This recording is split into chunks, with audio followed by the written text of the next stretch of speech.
Good. Oh, wow. It's my turn. Okay, ready? The sun stops shining. So you're a king, are you? The Roman soldiers cheered.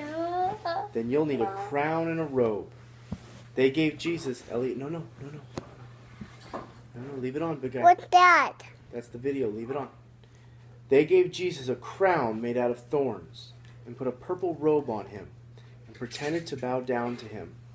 Your Majesty, they said. Then they whipped him and spat on him. They didn't understand that this was the Prince of Life, the King of heaven and earth, who had come to rescue them. The soldiers made him a sign. It said, "Our King," and nailed it to a wooden cross. They walked up a hill outside the city. Jesus carried the cross on his back. Jesus had never done anything wrong in his whole life, but they were going to kill him the way criminals were killed. They nailed Jesus to the cross. "Father, forgive them," Jesus gasped. "They don't understand what they're doing." "You say you've come to rescue us," people shouted, "but you can't even rescue yourself." They made fun of Jesus. But they were wrong. Jesus could have rescued himself. A legion of angels, 1,000 angels, would have flown to his side if only he'd called for them. But he didn't. "If you were really the Son of God," they said, "you could just climb down off that cross." And of course they were right. Jesus could have just climbed down off the cross.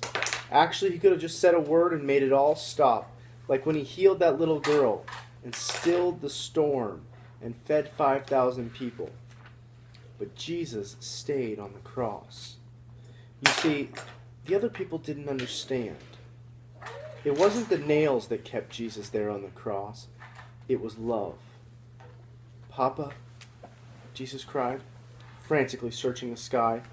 "Papa, where are you? Don't leave me." And for the first time, and the last, when he spoke, nothing happened. Just a horrible, endless silence. God didn't answer him. God turned away from his son. Tears rolled down Jesus' face, the face of the one who would wipe away every tear from every eye. Even though it was midday, Jesus the middle one. Even though it was midday, like noon, a dreadful darkness covered the face of the world. The sun could not shine. The earth trembled and quaked. The great mountains shook. Rocks split in two, until it seemed that the whole world would break apart. That creation itself would tear apart. The full force of the storm of God's fierce anger at sin was coming down on his own son instead of his people.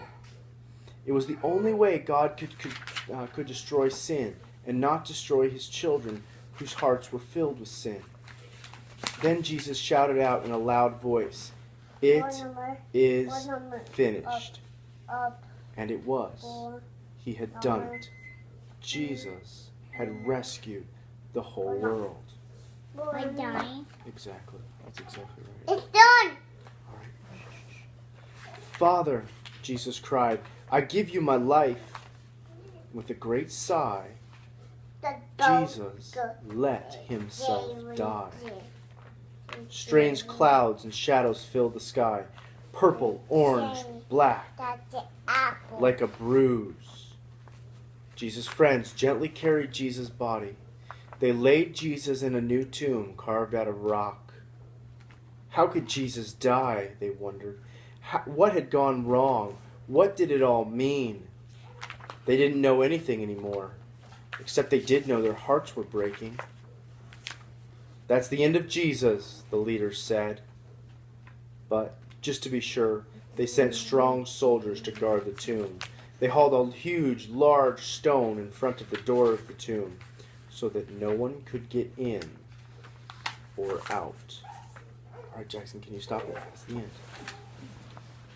How many more? Good job. Push the button. Pretty hard.